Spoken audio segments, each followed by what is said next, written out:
लड़की दिल्ली की सड़कों पर अपराध से लड़ने के लिए तैयार की गई थी, जो राजधानी की सबसे कठिन पुलिस यूनिट स्वाट की जांबाज कमांडो थी।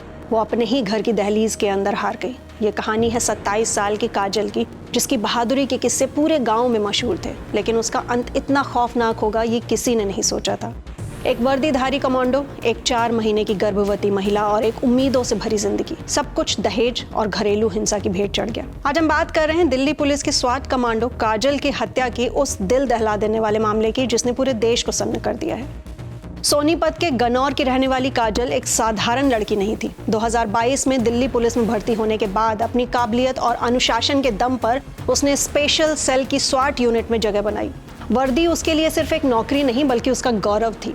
वो अपने ही परिवार का सहारा और अपने गांव की बेटियों के लिए मिसाल थी। साल 2022 में ग्रेजुएशन पूरा करने के बाद उसे गनौर के ही रहने वाले अंकुर से प्यार हुआ।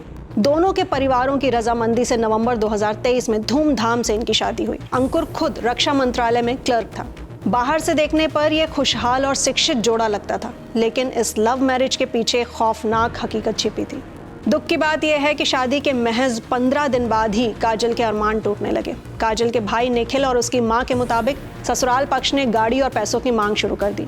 जिस बेटी ने समाज की बेड़ियों को तोड़कर कमांडो की ट्रेनिंग पूरी की थी, उसे घर के अंदर दहेज के लिए मानसिक और शारीरिक रूप से प्रताड़ित किया जाने लगा। हालात इतने बिगड़े कि 2024 में काजल दिल्ली में अलग रहने लगी ताकि वो अपने करियर और 4 महीने की प्रेगनेंसी को संभाल सके, लेकिन आरोपी पति अंकुर वहां भी उसे प्रताड़ित करने पहुंच जाता था। काजल सब कुछ सहती रही, शायद इस उम्मीद में कि एक दिन चीजें ठीक हो जाएंगी। 22 जनवरी 2026 की वो रात काजल की जिंदगी की आखिरी काली रात साबित हुई। रात करीब 10 बजे अंकुर और काजल के बीच विवाद इतना बढ़ा कि अंकुर के सिर पर शैतान सवार हो गया। आरोप है कि उसने पहले काजल का सिर दरवाजे की चौखट पर दे मारा और फिर लोहे के डंबल से उसके सिर पर बेरहमी से वार किए।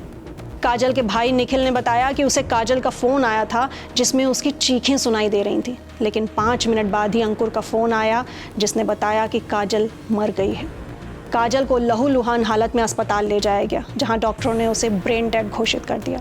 5 दिनों तक मौत से लड़ने के बाद 27 जनवरी को इस जांबाज कमांडो ने दम तोड़ दिया।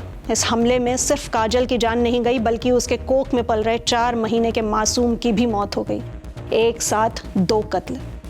काजल का कत्ल किसी अपराधी ने नहीं बल्कि उस शख्स ने किया जिसे उसने सबसे ज्यादा प्यार किया था। आज सवाल यह है कि अगर दिल्ली पुलिस की एक ट्रेन्ड कमांडो भी घरेलू हिंसा से सुरक्षित नहीं है तो आम महिलाओं का क्या होगा?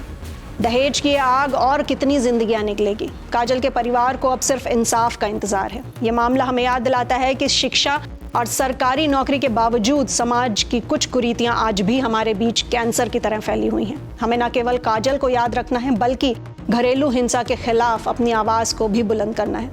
इस दुखद घटना पर आपकी क्या राय है? कमेंट सेक्शन में अपनी संवेदनाएं और विचार हमसे जरूर शेयर करें। न्याय की इस मांग को आगे बढ़ाने के लिए इस वीडियो को शेयर जरूर करें।